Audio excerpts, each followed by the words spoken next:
जय सियाराम सभी को। जय सियाराम भैया। आशा पाठशाला में फिर से स्वागत है। कैसे हैं आप सब लोग? बहुत बढ़िया भैया। हाँ, तो आज क्या पूछना चाहते हो? जय सियाराम भैया। भैया आज काल चक्र के बारे में आप हमें सिखाएं, बताएं काल चक्र क्या है, काल चक्र की सिद्धि करना आवश्यक है या काल चक्र की सिद्धि की जा सकती है। जैसे पुराने ज़माने में या पुरातन काल में जो साधु संत होते थे उन्हें भी काल चक्र का ज्ञान होता था और वो उपयोग भी करते थे उसका। तो क्या हम भी काल चक्र की साधना करें या ना करें, उचित है नहीं है, उसके बारे में भैया आज आप हमें बताएं। ठीक है। भैया हमारी गुरु परंपरा काल चक्र के बारे में क्या समझाती है? ठीक है भैया, अक्सर हमने भी अपनी बहुत सारी कुंडलियाँ ज्योतिषी को दिखाई हैं। ज्योतिषी भी बोलते हैं कि जब आपके काल चक्र आएगा तो आपकी दशा बदलेगी। तो उससे भी क्या कनेक्शन है इस काल चक्र का?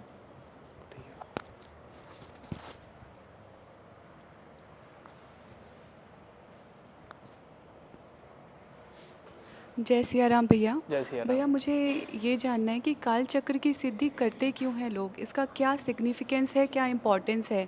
क्या इससे कोई वो वरदान पाना चाहते हैं, आशीर्वाद पाना चाहते हैं या कुछ पावर्स एस्ट्रल वर्ल्ड में पाना चाहते हैं? ठीक है। तो काल चक्र, देखिए ये कॉन्सेप्ट बहुत ही गुप्त रखा गया है हमेशा से ही बहुत इस कॉन्सेप्ट को गुप्त रखा गया है और आज हम इसी कॉन्सेप्ट पे बात करने वाले हैं। जितने भी ज्योतिष विद्यार्थी हैं वो उन सभी ने इस नाम को ज़रूर सुना है, पर इस बात को समझने वाले बहुत कम लोग हैं। काल का मतलब क्या होता है? समय। चक्र मतलब cycle, time cycle. Time cycle को समझना ही अपने आप में सबसे बड़ी माया है कि टाइम साइकिल, जैसे हम एक साइकिल में फंसे हुए हैं, हम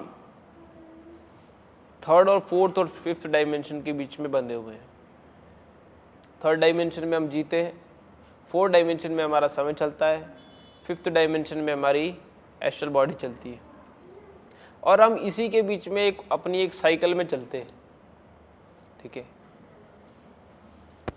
काल चक्र समय का वो तत्व है जो इंसान, देवता, प्राणी,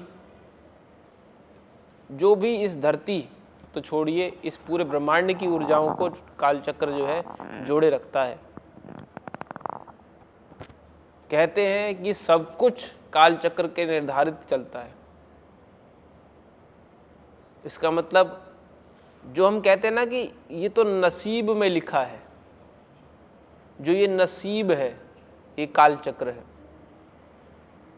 बार बार हम कहते हैं ना कि ये तो नसीब की बात है, ये काल चक्र की बात है।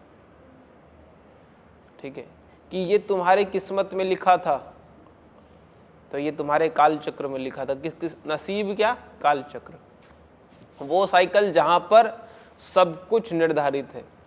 कभी कभी इसी को ही सर्वशक्तिमान मान लिया जाता है।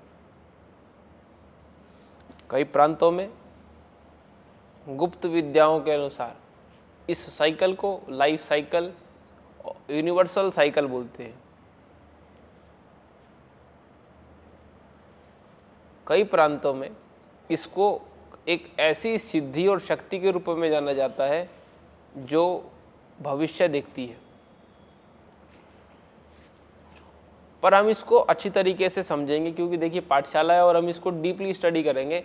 हम ना तो इसमें कुछ अच्छा देखेंगे और ना ही हम कुछ इसमें बुरा देखेंगे, पर हम इस बात को अच्छी तरीके से समझने की कोशिश करेंगे और फिर रिलेट करेंगे कि हमारी भक्ति क्या काल चक्र में कहीं आती है या नहीं आती। ठीक है। तो काल चक्र को लोग बहुत अच्छी तरीके से समझते हैं। हमारे संत महात्मा इसको बहुत अच्छी तरीके से जानते थे। काल के निर्धारित तत्वों पर ही वो कार्य करते थे, इसीलिए समय बड़ा बलवान है। समय की महत्ता काल से पहचानी जाती है। काल चक्र देखकर हम जो है काल चक्र देखकर हम इंसान की उचित अनुचित समय को निर्धारित कर सकते हैं कि एस्ट्रोलॉजी काल चक्र से आई, प्रेडिक्शन समग्र रूप से काल चक्र से आई। ये वो तत्व है जिनको देखकर आप भविष्य डिसाइड कर सकते हैं। वो तत्व है जिनको देखकर भविष्य डिसाइड कर सकते हैं। समझ में आया? अब हम आगे चलते हैं। काल चक्र किस पर लागू होता है? जिसने भी मनुष्य शरीर धारण किया है उस पर काल चक्र लागू होगा। धरती पर जिसने भी मनुष्य शरीर धारण किया है उस पर काल चक्र लागू होगा। अब ऐसा नहीं है कि जिसने मनुष्य शरीर धारण नहीं किया उस पर काल चक्र लागू नहीं होता, लागू होता है, पर इनके लिए काल चक्र दूसरा होता है, हमारे लिए दूसरा होता है। हमारा और इनका सेम काल चक्र नहीं होता। जिसने भी माँ के पेट से जन्म लिया है उस पर काल चक्र दूसरा लागू होगा, ना कि सेम। आ रहा समझ में? तो हमारा जो काल चक्र है वो दूसरों से अलग है। मतलब देवताओं का काल चक्र इंसानों के काल चक्र से अलग होगा, पर लाइफ साइकिल उनकी भी होगी। तो ऐसे मल्टीपल काल चक्र हमें दिखाई देते हैं, मल्टीपल काल चक्र हमें दिखाई देते हैं। काल चक्र किसी का भी होता है। किसी का मतलब जो भी तुम्हें दिखाई देता है, जो भी तुम्हें दिखाई देता है या फिर जिस भी तत्व में प्राण है वो काल चक्र के अंतर्गत आती है।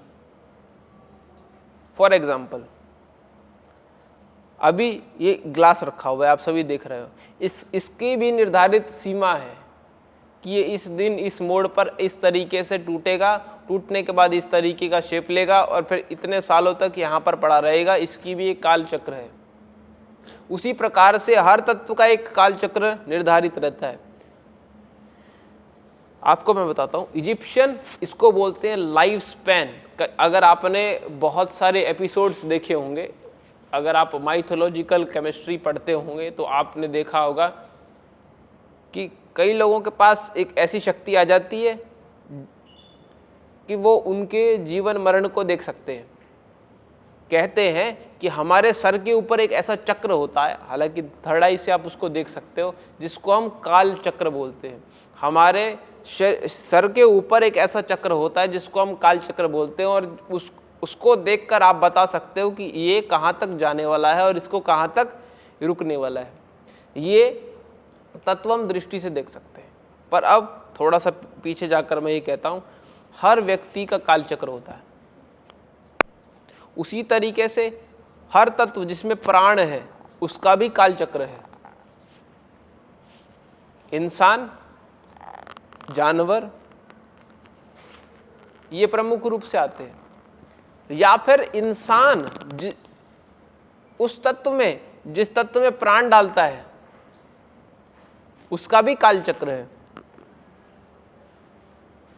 मतलब जिस तत्व में इंसान ने प्राण डाल दिए उसके ऊपर भी जो है काल चक्र कार्य करेगा। इंसान ने जिस भी तत्व पर प्राण डाल दिए वो भी अब काल चक्र के निर्धारित कार्य करेगा। समझ में आ रहा है आपको? इसका मतलब ये है कि अगर हम किसी मूर्ति को भी प्राण प्रतिष्ठित करते हैं तो वो भी काल चक्र के अंतर्गत आ जाती है। उसके बाद अब ये मूर्ति से पहले हम जाते हैं, हम जिन मंत्रों के साथ प्राण को डालते हैं उन मंत्रों का भी एक काल चक्र होता है। वो मंत्र भी एक काल चक्र के निर्धारित ऊर्जा स्तोत्र में बंधे हुए हैं। अब आप अगर काल चक्र को देखना चाहो तो आप देखोगे कि ये तो पग पग पर है। तो जिस मंत्र का जितना बड़ा काल चक्र वो मंत्र उतना बड़ा शक्तिशाली। इसीलिए तो कहा जाता है कि जो मंत्र जितना पुराना वो उतना,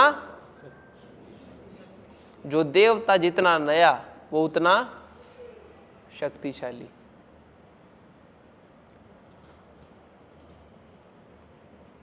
मंत्र हमेशा पुराने अच्छे लगते हैं, देवता हमेशा नए अच्छे लगते हैं।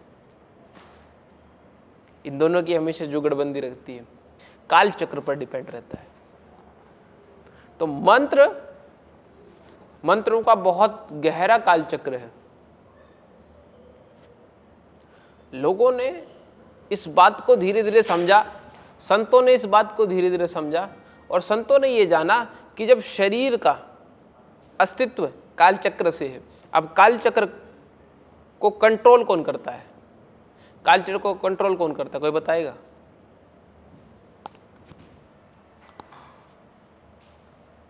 काल चक्र को कंट्रोल करते हैं नवग्रह। नवग्रह जिसमें भी प्राण होंगे वो काल चक्र को जागृत करेंगे, और काल चक्र को कंट्रोल कौन करेगा? नवग्रह। इसका मतलब ग्रह का प्रभाव उस पर भी आएगा। इसीलिए मनुष्य शरीर से प्राण प्रतिष्ठित की हुई जागृत भगवान की मूर्ति पर भी ग्रह अपना प्रभाव डालते हैं, क्योंकि वो काल चक्र के अंतर्गत आती है। तो हमारे साथ वो भी प्रभाव में आती है, वो काल चक्र के अंतर्गत आती है। संतों ने इस बात को बहुत अच्छी तरह से समझा। संतों ने सोचा कि सबसे ज्यादा लाइफ स्पैन किसकी है, सबसे ज्यादा बड़ा काल चक्र किसका है। तो संतों ने देखा देवताओं का, इंसानों का, और उन्होंने कंपेयर करते करते अंत में उन्होंने ये समझा कि सबसे बड़ा काल चक्र है हमारी साउंड फ्रीक्वेंसी का। हमारी साउंड फ्रीक्वेंसी कभी मरती नहीं है। इसका मतलब मंत्र जो है उसका सबसे बड़ा काल चक्र है। तो जो जितना पुराना मंत्र अगर आपके हाथ लग जाता है तो उसकी फ्रीक्वेंसी आप तब से पकड़ सकते हो जब से ये धरती बनी है, तो वो उतना ही शक्तिशाली होगा। काल चक्र जो है सब पर काम करता है। संतों को समझ में आया कि मंत्रों पर काल चक्र जो है बहुत अच्छी तरीके से काम करता है, और सबसे ज्यादा लाइफ स्पैन मंत्रों का है। तो संतों ने मंत्र काल चक्र के अंतर्गत बनाने शुरू करे। संतों ने मंत्र जो है काल चक्र के अंतर्गत बनाने शुरू किए। ठीक है, अब बनाने शुरू किए काल चक्र के अंतर्गत। इसको कैसे समझेंगे? ठीक है, पर इसको समझने से पहले हम कुछ इस तरीके से समझने की कोशिश करते हैं। यहां तक मैं जो समझा रहा हूं समझ आ रहा है? ठीक है। संतों ने क्या किया कि मंत्रों को इस तरीके से इजाद किया कि वो काल की प्रकाष्ठा को खत्म कर दे। कि मतलब उन्होंने मंत्र को इस तरीके से इजाद किया, मंत्र को इस तरीके से पकड़ा कि नवग्रहों का प्रभाव उसमें सबसे कम से कम रहे और ज्यादा से ज्यादा रहे। क्योंकि आप सभी जानते हो कि काल चक्र को चलाता कौन है? नवग्रह। शरीर से जागृत की हुई कोई भी शक्ति पर अधिकार नवग्रहों का होगा। Planetary movements of the solar system नवग्रहों का होगा। तो उन्होंने उसी प्रकार से मंत्र इजाद किए, ताकि उन पर ग्रहों का प्रभाव कम से कम और ज्यादा से ज्यादा पड़े।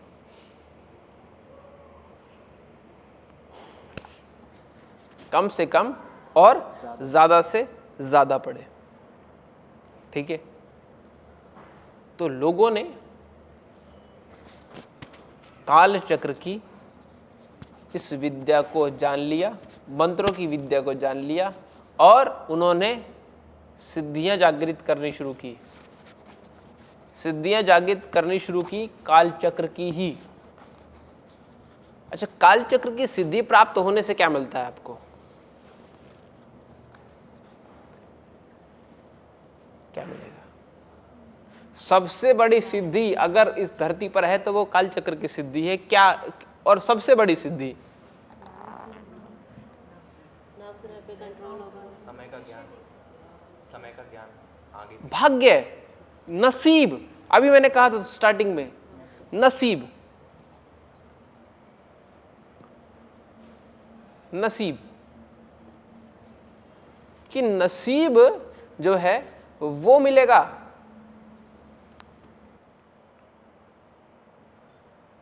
तो यही बात होती है जो भाग्य बदल देते हैं। और काल चक्र ही ऐसा तत्व है, अगर उसकी सिद्धि मिल जाए तो नसीब बदलने लगता है। हम अपना नसीब बदल सकते हैं, we can change our destiny. इसीलिए काल चक्र को सबसे बड़ी सिद्धियों में से माना जाता है, not the top most but one of the.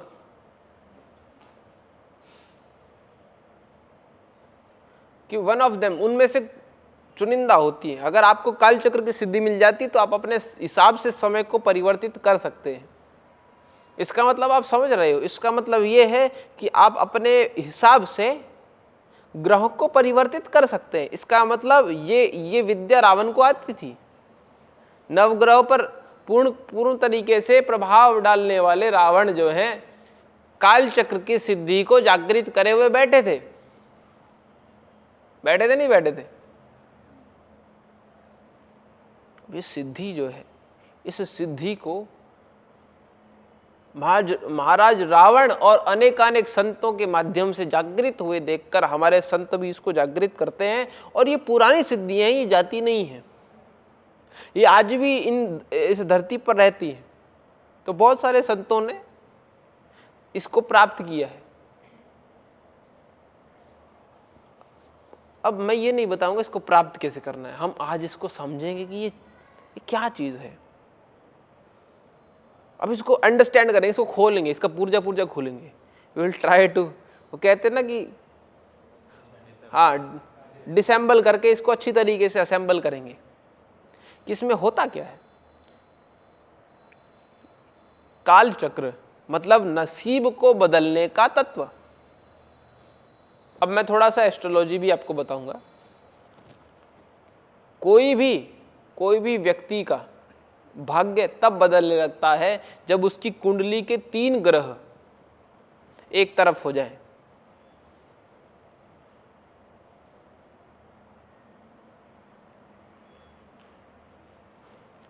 ठीक है, टोटल हमारे 9 ग्रह होते हैं।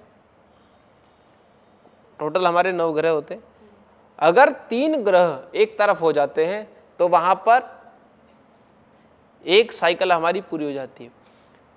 हमारे शास्त्रों में इसको योग बोला गया। योग, तुम्हारे ये योग बन रहा है, तुम्हारे ये योग बन रहा है, तुम्हारे ये वाला योग है, तुम्हारा ये वाला योग है। ठीक है, बहुत सारे रिलीजन में इसको ट्रायंगल के शेप में पूजा जाता है। अब ये वाला ट्रायंगल आप याद कीजिए किसका साइन है?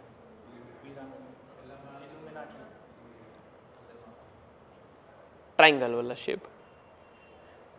अच्छा, ये अब क्या है, इसका मतलब क्या? इसका मतलब क्या? 3 ग्रह, दिस 1 2 3। और सुनिए, जब 3 ग्रह एक साथ हो जाते तो आपका भाग्य बदलने लगता है। You can change your destiny up to 30%, 35, maybe 40% also. 40% is बहुत ज्यादा होती है। 40% मतलब यू कैन चेंज एवरीथिंग। 3 ग्रह अगर आपके एक तरफ हो जाए तो, अगर हमें इसकी सिद्धि प्राप्त करनी है, अगर हम ये चाहते हैं कि 3 ग्रह हमारे साथ रहें, तो हमें ऐसे मंत्र चाहिएंगे जिसमें 3 ग्रह कम से कम हमारे साथ हों।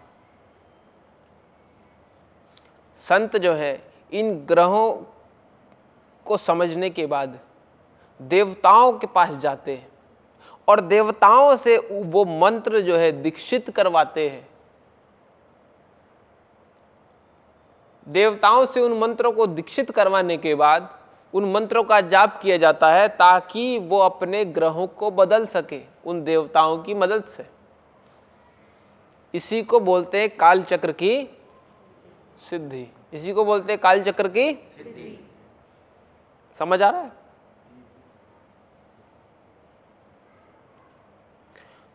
दूसरा, अब ये अब मैंने बताया ये ट्राइंगल शेप, ठीक है, 3 ग्रह, एक होता है,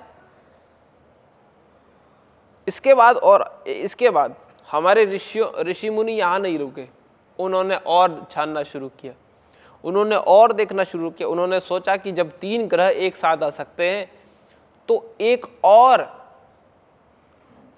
योग भी बन सकता है कि 6 ग्रह भी जो है अगर हो सके तो एक साथ आ सकते हैं, कि बाकी 2 ग्रह कभी एक साथ नहीं आएंगे, क्योंकि ट्रायंगल हमेशा 2 ही बनेंगे और ट्रायंगल के लिए आपको 3 ग्रह चाहिए। तो किसी भी कुंडली में 6 ग्रह ही सिर्फ एक साथ हो सकते हैं, इससे ज्यादा नहीं हो सकते, कभी नहीं होंगे, क्योंकि एक कुंडली में सिर्फ 3 ग्रह ही मिलेंगे और एक ट्रायंगल बनाएंगे। और दूसरा ट्रायंगल जब बनता है तो उन्होंने देखा कि वो इन्वर्टेड ट्रायंगल बनता है इस तरीके से। अब इसका भी साइन समझ सकते हैं आप, ये भी 3 ग्रहों का ही मिक्सचर है। और अगर इस ट्रायंगल को और इस ट्रायंगल को मैं ओवरलैप कर दूं तो हमारी जन्म कुंडली कभी आपने देखी हो तो उस तरीके से हमारे साइन बने होते हैं। 2 इन्वर्टेड ट्रायंगल्स के अंदर हमारा ग्रह योग दिखाई देता है, जो एक दूसरे पर ओवरलैप होते हैं, एक दूसरे पर ओवरलैप होते हैं। समझ आ रहा है? तो हमें ये भी आता है और ये भी आता है, ठीक है, समझने वाले समझ सकते हैं, हमारे ऋषियों को सब आता है। उसके बाद अब जब उन्होंने सोचा कि हम इसको प्राप्त कर सकते हैं, तो प्राप्त करने के लिए संतों ने बहुत तपस्या की, संतों ने बहुत तपस्या की। और आपको मैं बताता हूं, महर्षि अगस्त्य मुनि और उनके शिष्यों ने इस कालचक्र की विद्या को बहुत अच्छी तरीके से जाना, और उन्होंने ऐसे ऐसे मंत्र बनाए जिसमें आप काल सिद्धि प्राप्त कर सकते हो, कालचक्र सिद्धि प्राप्त कर सकते हो। बहुत से ऐसे मंत्र हैं जिनकी मदद से आप काल चक्र की सिद्धि प्राप्त कर सकते हो, पर हम इसको समझेंगे, डिसमेंटल कर रहे हैं। तो हमने देखा कि 3 ग्रह इस तरीके से और 3 ग्रह इस तरीके से जब इकट्ठे होते हैं तो 2 योग बनते हैं, जिससे पूर्ण तरीके से काल चक्र की शक्ति को आप जागृत कर सकते हो, आप एक डायरेक्शन दे सकते हो। इसीलिए रावण ने 6 ग्रह तो कंट्रोल कर लिए, पर जो लास्ट 2 ग्रह थे वो कंट्रोल नहीं हो रहे थे, क्योंकि आप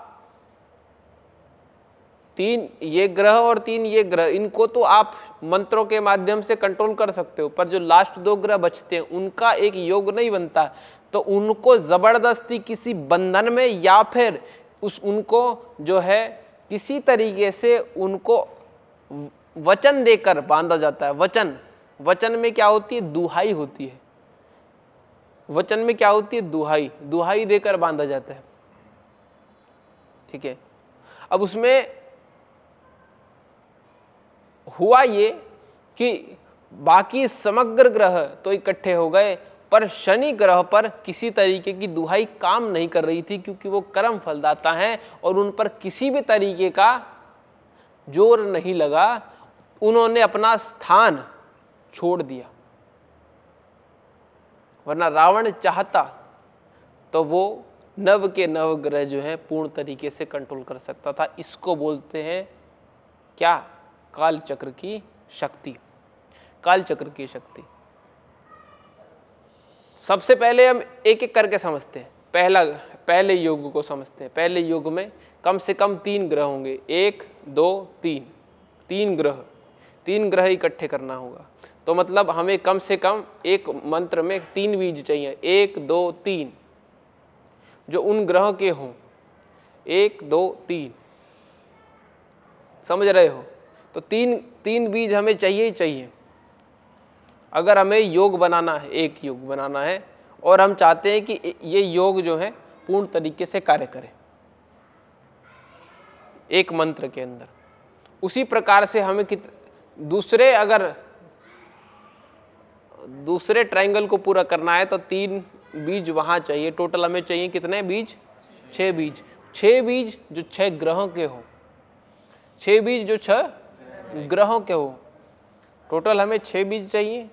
अब जैसे ही लोगों को ये पता चला कि हमें टोटल 6 बीज चाहिए, लोगों ने 6 बीजों को इकट्ठा किया, मंत्र बनाया, जाप करना शुरू।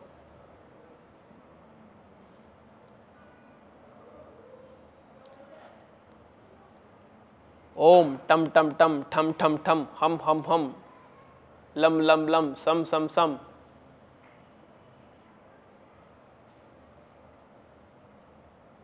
पहले बीज मंत्र का उच्चारण किया गया, वाइब्रेशन को जोड़ा गया, पर जैसे जैसे समय के साथ देवता अवतार लेते गए, वैसे वैसे देवताओं को उन मंत्रों के साथ जोड़कर उन्हें बांधा गया और देवताओं को मजबूर किया गया कि किसी भी तरीके से देवता की शक्ति के बल पर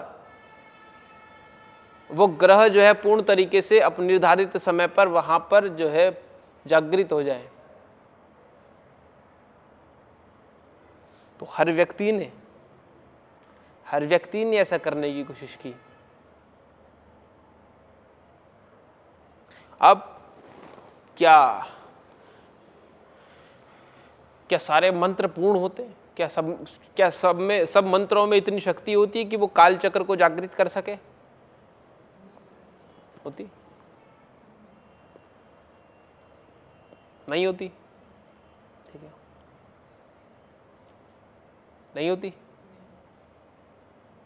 हम कौन सा जाप करते हैं? हमारे गुरु ने हमें कौन सा मंत्र दिया है? जय सिया राम। पर इसमें तो कोई बीज ही नहीं है।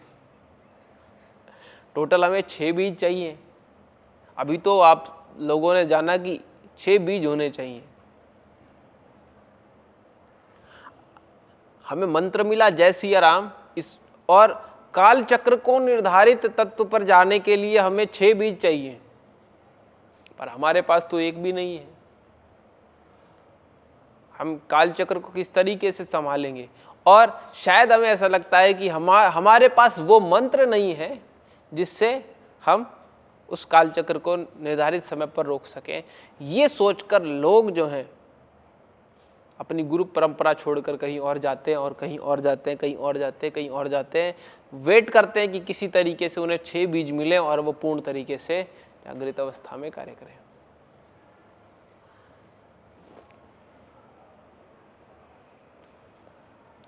अब हम इसको अच्छी तरह समझते हैं।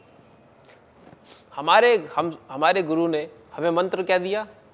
जय श्री राम। इसमें कोई बीज नहीं है। पर अब हम इस मंत्र का इतिहास जानते हैं।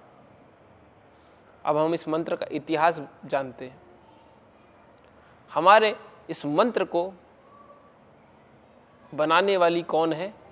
माता सीता। ठीक है,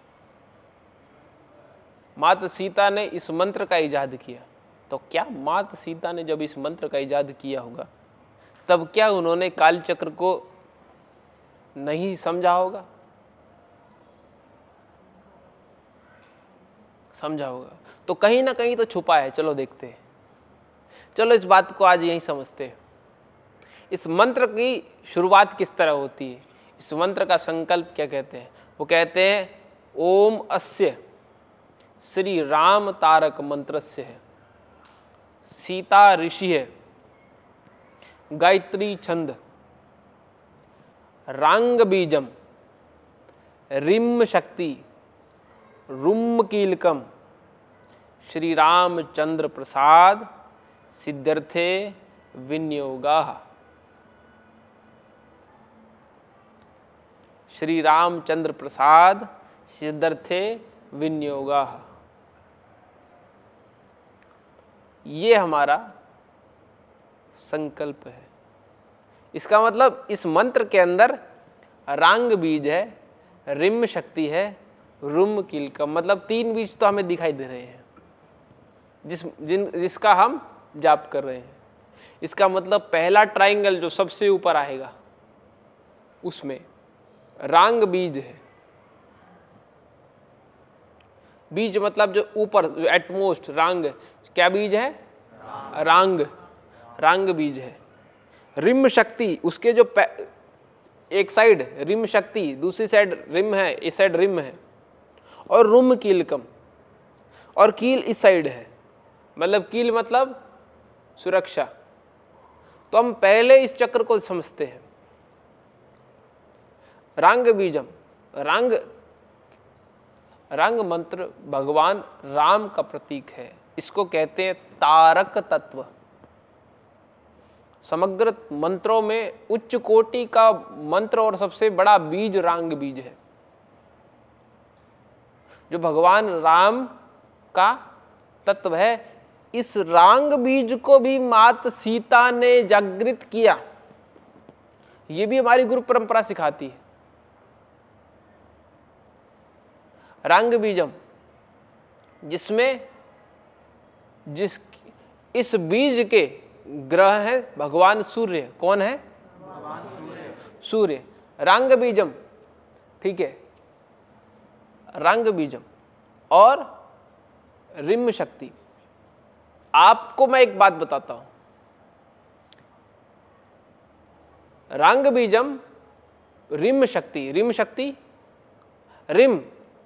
शक्ति, शक्ति के रूप में रिम है, जो कि महालक्ष्मी तत्व है, जो किसका बीज है?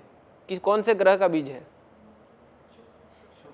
शुक्र, वीनस, शुक्र का। सूर्य के साथ शक्ति रूप में लग्जरी मतलब शुक्र बैठे हैं, ठीक है। और कील रूप में कौन बैठे हैं?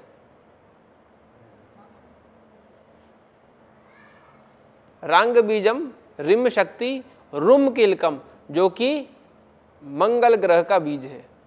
जो शक्ति रूप में कौन बैठा है? मंगल। ये पहला ट्रायंगल कंप्लीट। बोलो श्री गुरुदेव। तो पहला कालचक्र यहां पूरा होता है, ठीक है। अब आते दूसरे कालचक्र पे, जो कि नीचे जाता है। दूसरा कालचक्र इस तरीके से है। तो मतलब ऊपर जहां पर सूर्य भगवान बैठे थे, नीचे जब जाएंगे तो यहां पर रांग बीजम, रांग तत्व और किसका प्रतीक है? रांग बीज। यहां पर दो मिथ्या हैं। जो रघुवंशी संत हैं वो कहते हैं कि ये जो है, ये स्वयं जो है भोलेनाथ का बीज है। वो कहते हैं ये स्वयं भोलेनाथ का बीज है। और अगर आप इसको एस्ट्रोलॉजी के टर्म्स में देखें तो यहां पर बैठते हैं चंद्र, सूर्य के साथ चंद्रमा, तेज और शांति।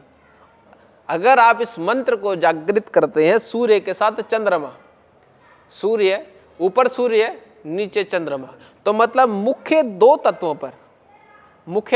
पर दो ग्रह बैठे मिलेंगे। एक तो सूर्य और एक चंद्रमा। तेज के साथ शांति मिलेगी आपको। अगर किसी भी व्यक्ति के चेहरे पर आपको तेज दिखाई देता है और शीतलता दिखाई देती है, तो समझिएगा कि वो राम भक्त है। उसके मुख्य तत्व, उसके काल चक्र में मुख्य ग्रहों पर जो 2 ग्रह बैठते हैं वो है सूर्य और चंद्रमा, सूर्य और चंद्रमा। और आप इससे उनके लक्षणों को देख सकते हैं, ठीक है। इसके बाद आगे चलते हैं। जैसे कि इस तरीके से ट्रायंगल था, हमने इसको इन्वर्ट कर दिया। नीचे कौन से देवता हैं? चंद्रमा। अब हम इधर देखते हैं, ठीक है। रंग बीजम, रिम शक्ति, शक्ति में कौन कौन थे? हाँ, शुक्र और हाँ, आप बताओ एक से।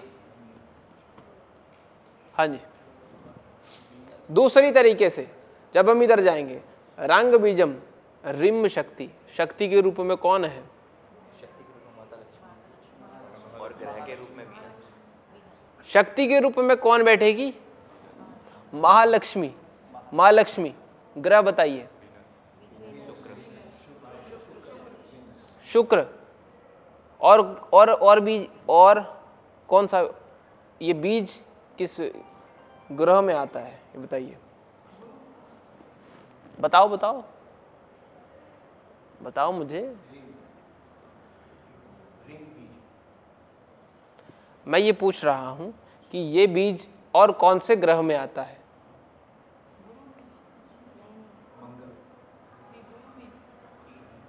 यही चीज दूसरा ऑफिस बृहस्पति, जुपिटर, लक्ष्मी दूसरा है, बृहस्पति।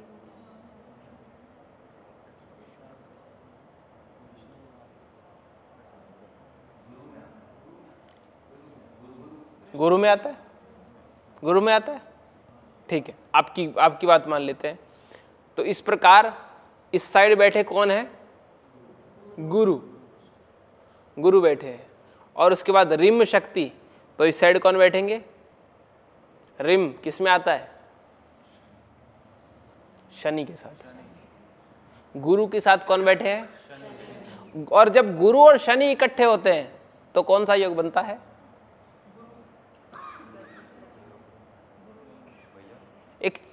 एक चमत्कारिक योग बनता है।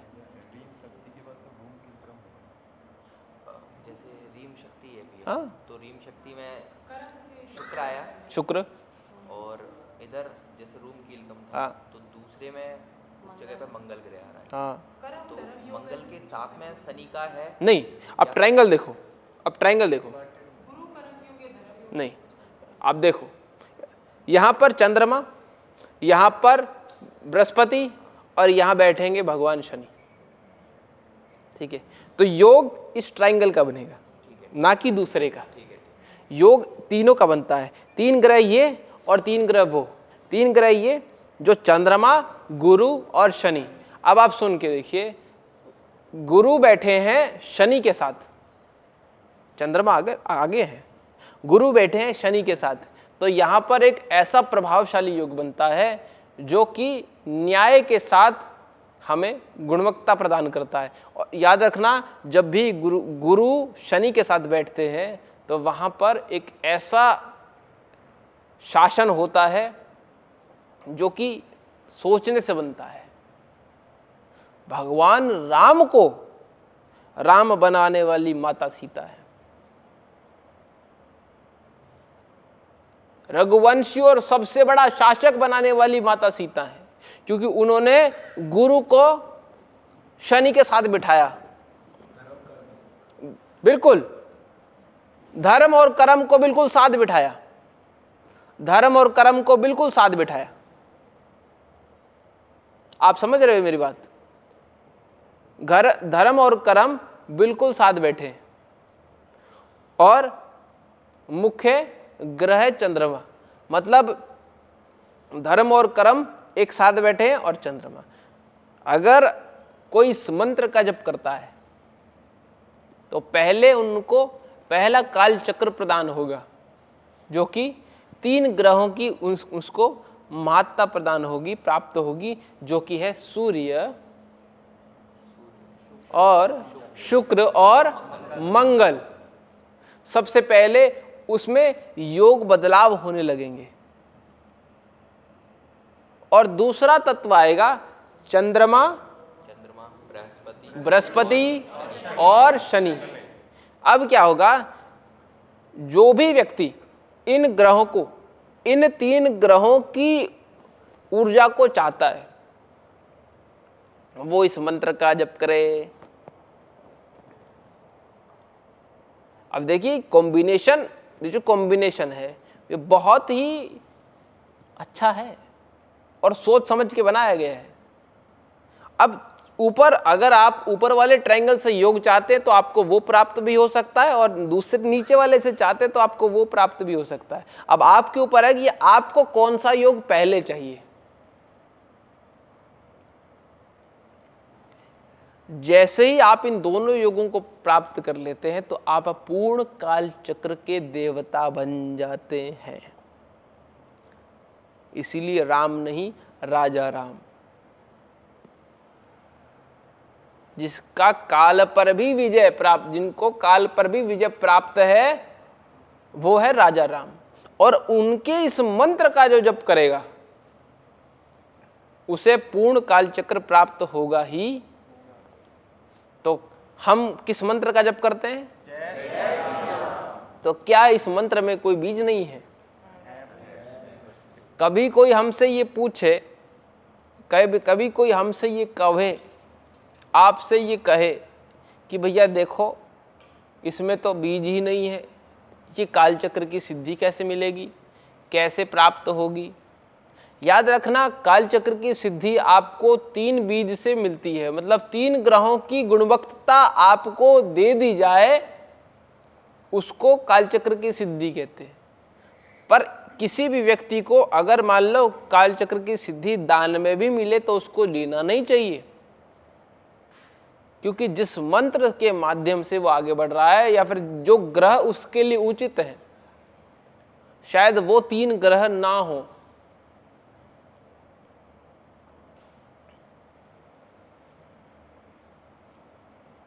जो 3 ग्रह हमें चाहिए, शायद वो 3 ग्रह वो ना हो। इसीलिए अगर कोई देना भी चाहे तो उसको कहिएगा जय सिया राम। कारण ये नहीं है कि आप ले नहीं सकते। चाहो तो आप इस तत्व को स्वयं प्राप्त कर सकते हो,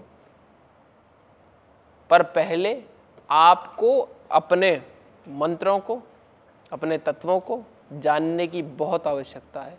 अगर आप नहीं समझ पा रहे हो तो आप आइए, पहले सीखिए, समझिए, संतों को समझिए, वचनों को समझिए, नियमों को समझिए, मंत्र कहाँ से आया है, कहाँ जाएगा, कहाँ कैसे करेगा कार्य, और उस प्रकार से आप अपने काल चक्र पर किस तरीके से प्रभाव डाल सकते हैं।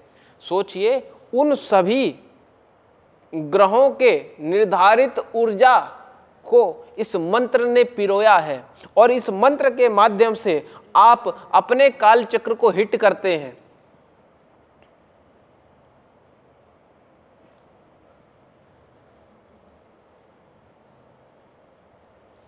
तो जिस प्रकार से आप अपने काल चक्र को हिट करेंगे, उस प्रकार का काल चक्र आपको तत्व वापस देगा। तो be very careful before choosing any मंत्र।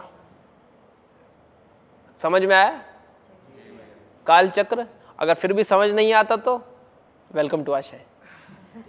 जय सिया राम।